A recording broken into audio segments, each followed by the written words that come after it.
Good evening. This is Brad, Cindy, 10 Living, and it's Proverbs night. We're having some coffee and cocoa. Very tired. Filling the week. First week back to school, and it's gotten both of us. Mm-hmm. And then we're reading 9 and 10, and we just keep looking at it going, okay, more wisdom. Maybe we're really tired, or this is a little tougher than some of them. And it's just like it's coming back to just being wisdom in the things that you got from being wise and using and speaking wise and talking with wisdom and actually getting out and doing something. I do like the fact that it compares wisdom to stupidity. It's giving a comparison here.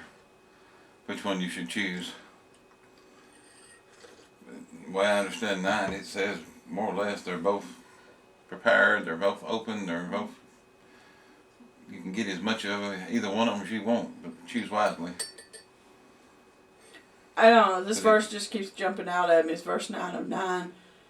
Give instruction to a wise man, and he will be yet wiser.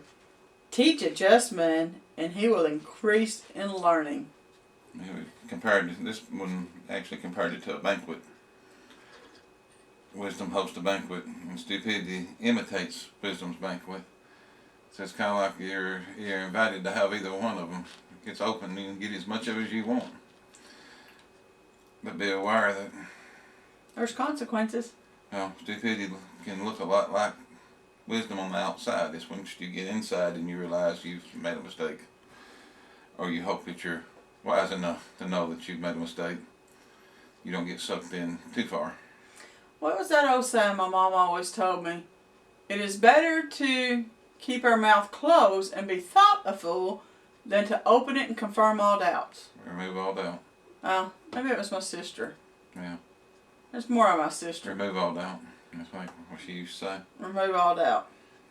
It kind of goes with that. Because sometimes you just need to keep your mouth shut. I've been trying to do that all week.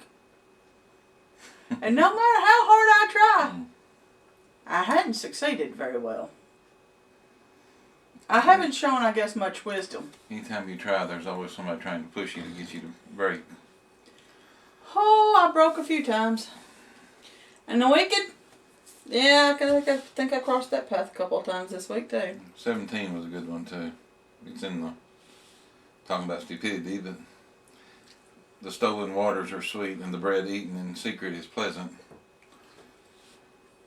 18, but he knoweth not that the dead are in there, and that her gifts are the depths of hell. We're talking about her being referring to stupidity as a her, but I don't know. It just has me thinking. When I read that, I just thought your internal mind, the unrest, peace comes from God. And when you do foolish things, you don't have peace at all. And so it causes chaos. And I think that's what it's talking about, and they're in the depths of hell. Sometimes I think when we do foolish things, we get raked over the coals, as they say. The part about bread eaten in secret is pleasant. It kind of makes you think of somebody hiding something or somebody planning something. Because it also talks about the foolish doing things, causing trouble. Makes me think of somebody who's, lying in wait to do something to somebody, or coming up with a plan to deceive or hurt someone. Well, it's like over in verse 10, on verse 21 of chapter 10, the lips of the righteous feed many, but fools die for want of wisdom. I think it's talking about feeding your soul too. That old tale, I remember reading a old folklore tale. If you feed the body, the flesh or the spirit, the one you feed the most is the one that gets the strongest. Yeah. And if you're feeding your flesh or feeding your own desires and your own wants more than the things that God wants you to do, which is our spirit, your flesh will start winning out, and you don't look as wise, because wisdom comes from God. 10's just full of good sayings, but the fear of the Lord prolongeth days, but the years of the wicked shall be shortened. Verse 27.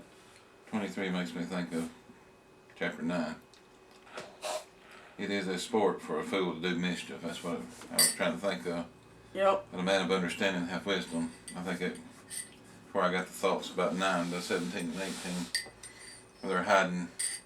Said the stolen waters are sweet and the bread eaten secret is pleasant. Now, it just comes back to see these Jews were still, I know Proverbs is a lot about wisdom and being wise and growing in wisdom. The lips of the righteous know what is acceptable, but the mouth of the wicked speaketh forwardness. I think it's watch what you say, choose your words wisely, and then grow closer to God. What do you think? Leave us a comment and share with us your thoughts on Proverbs 9 and 10. And as we always say, we believe in you. God bless.